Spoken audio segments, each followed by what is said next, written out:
آپ کا بہت بڑا سرمایہ وہ لوگ ہیں جو آپ کی غیر موجودگی میں اپنے رب سے دعاؤں میں آپ کے لیے خیر مانگتے ہیں۔ برداشت بزدلی نہیں بلکہ زندگی کا ایک اہم اصول ہے۔ جس دل میں قوت برداشت ہے وہ کبھی نہیں ہار سکتا۔ نیند اور موت میں کیا فرق ہے؟ کسی نے کیا خوب جواب دیا، نیند آدھی موت ہے اور موت مکمل نیند ہے۔ زندگی میں جو چاہے حاصل کرو، مگر اتنا خیال رہے تمہارا کامیابی کا راستہ لوگوں کے دلوں کو توڑتا ہوا نہ گزرے۔ صرف دو لوگ مقدر والے ہوتے ہیں، ایک وہ جنہیں وفادار دوست ملتا ہے اور دوسرا جن کے ساتھ ماں کی دعائیں ہوتی ہیں۔ اپنوں سے اتنی شکایتیں مت کیجیے، کہیں ایسا نہ ہو کہ شکایتوں کو دور کرتے کرتے وہ خود ہی آپ سے دور ہو جائیں۔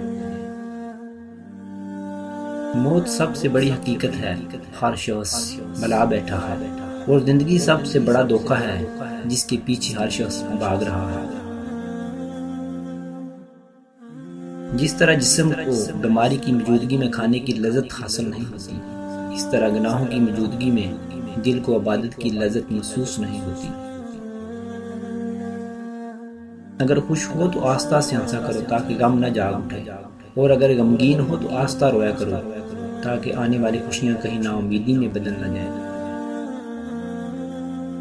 قدرت کا ایک عمل جسے بلایا جا چکا ہے، مکافات عمل۔ یاد رکھیے، کبھی خود بھی رو پڑتے ہیں اوروں کو رلانے والے۔ بڑا آدمی خود اپنی زندگی سے اتنا بڑا فائدہ نہیں اٹھا سکتا جتنا اس کے ارد گرد لوگ اٹھا سکتے ہیں۔ میں پوری زندگی دو بندوں کو تلاش کرنے پر رہا لیکن تلاش نہ کر سکا، ایک وہ جس نے اللہ کے نام پہ دیا اور غریب ہو گیا، اور دوسرا وہ جس نے ظلم کیا ہو اور اللہ کی پکڑ سے بچ گیا ہو۔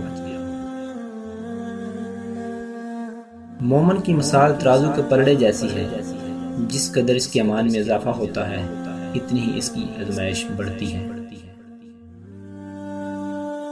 کوئی خوشی، کوئی رشتہ، کوئی جذبہ کبھی مشکل نہیں ہوتا، ان کے بھی پاؤں ہوتے ہیں، بس ہمارا سلوک اور رویہ دیکھ کر کبھی یہ بھاگ کر قریب آ جاتے ہیں اور کبھی آہستہ آہستہ دور چلے جاتے ہیں۔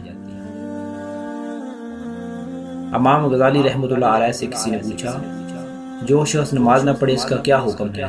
فرمایا، اسے اپنے ساتھ نماز پڑھنے لے جاؤ، لوگوں کے مددگار بنو، ان پر فتویٰ نہ لگاؤ۔ محبت کی گنتی 2 سے شروع ہوتی ہے اور 2 پر ختم ہوتی ہے۔